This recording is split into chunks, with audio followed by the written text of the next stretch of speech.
Bonjour à tous et bienvenue sur notre chaîne. Aujourd'hui, nous allons aborder un sujet qui me tient particulièrement à cœur. Comment, face à l'adversité et parfois même à la haine, l'islam nous enseigne à répondre par la bonté. Dans un monde où les tensions peuvent être vives, il est essentiel de se souvenir des principes fondamentaux qui guident notre foi. Loin des clichés et des préjugés, nous allons explorer ensemble des histoires et des enseignements qui illustrent cette magnifique capacité de transformation du mal en bien. L'une des plus belles illustrations de ce principe se trouve dans la vie du prophète Mohammed lui-même. Que la paix et les bénédictions soient sur lui. Imaginez les premières années de sa mission à la Mecque. Il a fait face à une persécution intense, à des insultes quotidiennes, à des violences physiques, et à un boycott social et économique qui a touché toute sa famille. Ses compagnons étaient torturés, et lui-même était constamment la cible de moqueries et d'agressions. Comment aurait-on réagi à sa place? La colère, le désir de vengeance, le ressentiment, tout cela semblerait humain, n'est-ce pas? Pourtant, la réponse du prophète était radicalement différente. L'histoire de la vieille femme qui jetait quotidiennement des ordures sur son chemin est célèbre. Chaque jour, en passant, il subissait cette humiliation. Mais un jour, il a remarqué que le chemin était propre. Au lieu de se réjouir ou d'être indifférent, il s'est inquiété. Il a demandé de ses nouvelles et a appris qu'elle était malade.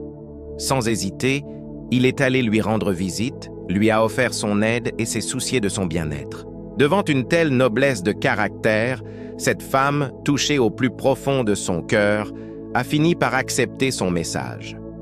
Voilà un exemple parfait de la haine désarmée par une bonté inattendue. Ce n'est pas un cas isolé. Pensez à Taïf, l'une des épreuves les plus difficiles de sa vie. Après avoir été rejeté violemment par les chefs de la ville, il a été pourchassé et lapidé par la population jusqu'à ce que ses sandales soient remplies de son propre sang. Alors qu'il se reposait, ensanglanté et épuisé, l'ange Gabriel est venu lui proposer de détruire la ville en écrasant ses habitants entre deux montagnes. Quelle a été sa réponse? Non. Il a prié pour eux disant « Ô mon Dieu, guide mon peuple, car ils ne savent pas. J'espère que de leur descendance naîtront des gens qui adoreront Dieu seul. » Cette miséricorde, cette capacité à voir au-delà de la blessure du moment et à espérer le meilleur pour ses propres agresseurs est au cœur de l'enseignement islamique. Le Coran lui-même nous guide sur cette voie. Dans la sourate Fussilat, au verset 34, Dieu nous dit « La bonne action et la mauvaise ne sont pas pareilles. Repousse le mal par ce qui est meilleur, et voilà que celui avec qui tu avais une animosité devient tel un ami chaleureux. » Ce verset n'est pas une simple suggestion, c'est une stratégie divine pour transformer les relations humaines. Il ne s'agit pas d'être passif ou de se laisser faire, mais d'être proactif dans la bonté.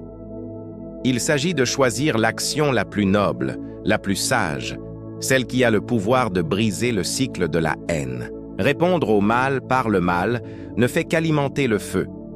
C'est un cycle sans fin de vengeance et de ressentiment. En revanche, répondre par la bonté, c'est comme jeter de l'eau sur ce feu.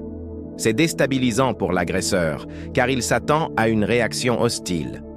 Votre gentillesse le force à s'interroger sur ses propres actions. Bien sûr, cela ne fonctionne pas à tous les coups comme par magie, mais c'est la seule approche qui offre une véritable possibilité de réconciliation et de paix. Cet enseignement ne se limite pas aux grandes figures historiques, il s'applique à notre vie de tous les jours. Pensez à ce collègue qui vous dénigre, à ce voisin qui se plaint constamment, ou même à cet inconnu sur les réseaux sociaux qui laisse un commentaire haineux.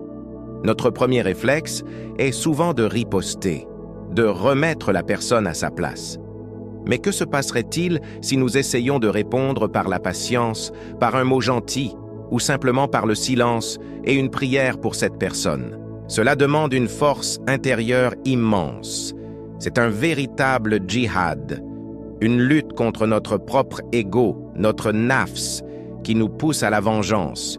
Le prophète a dit « L'homme fort n'est pas celui qui terrasse les autres dans la lutte, mais l'homme fort est celui qui se maîtrise au moment de la colère. » Contrôler sa réaction pour choisir la bonté, Voilà la véritable force. C'est un signe de maturité spirituelle et de confiance en Dieu. Car en agissant ainsi, on ne cherche pas l'approbation des gens, mais celle du Créateur. L'histoire de l'islam est remplie d'exemples de savants et de saints qui ont incarné ce principe. On raconte qu'un homme insulta un jour le grand juriste Abu Hanifa. Au lieu de répondre, Abu Hanifa rentra chez lui, remplit un plateau des meilleurs fruits de son jardin et l'apporta à l'homme qui l'avait insulté en lui disant « Ceci est le fruit de tes paroles. Si tu en avais dit plus, nous t'en aurions donné plus. » L'homme fut si honteux et impressionné qu'il devint l'un de ses plus fidèles élèves. Ces histoires ne sont pas des contes de fées. Elles sont des leçons de vie qui nous montrent que la bonté est une puissance. C'est une arme de paix, une lumière qui peut dissiper les ténèbres de l'ignorance et de la haine. Dans le contexte actuel, où l'islamophobie est une triste réalité, cette approche est plus pertinente que jamais. Plutôt que de répondre à la haine par la haine, ce qui ne ferait que confirmer les stéréotypes négatifs, la meilleure réponse est de vivre notre foi de la manière la plus exemplaire possible. Soyons les ambassadeurs de la miséricorde. Montrons par nos actions la beauté de notre religion. Un sourire à un étranger, un acte de générosité envers un voisin, une parole apaisante dans une discussion tendue. Chacun de ces petits gestes est une graine de bonté que nous semons. Et qui sait quel arbre magnifique pourra en pousser? Le pardon est aussi une composante essentielle de cette réponse. Pardonner à ceux qui nous ont fait du mal est l'un des actes les plus difficiles, mais aussi l'un des plus libérateurs. Le Coran nous rappelle constamment que Dieu est Al-Ghafour, celui qui pardonne sans cesse, et Ar-Rahim, le très miséricordieux.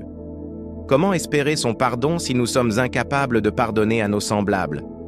Pardonner, ce n'est pas oublier ou excuser le mal, c'est décider de ne plus laisser cette blessure contrôler notre vie et notre cœur. C'est choisir la paix intérieure plutôt que le fardeau du ressentiment.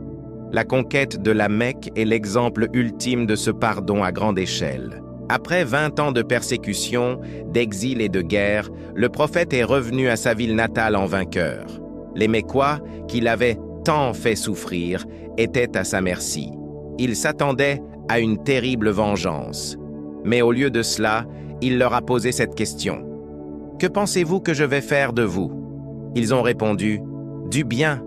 Tu es un frère noble, fils d'un frère noble. » Alors, il leur a dit les mêmes paroles que le prophète Joseph a dites à ses frères. « Pas de récrimination contre vous aujourd'hui. Que Dieu vous pardonne. Il est le plus miséricordieux des miséricordieux. Allez, vous êtes libres. » Cette magnanimité a transformé ses pires ennemis en ses plus fervents alliés. En conclusion, répondre à la haine par la bonté n'est pas un signe de faiblesse, mais la plus grande des forces. C'est le chemin que nous ont montré le Coran et le prophète Mohammed. C'est un chemin difficile qui demande de la patience, de la maîtrise de soi et une foi profonde. Mais c'est le seul chemin qui mène à une paix durable, à la fois intérieure et extérieure. C'est la plus belle réponse que nous puissions offrir au monde. La plus belle façon de représenter notre foi et d'honorer notre Créateur.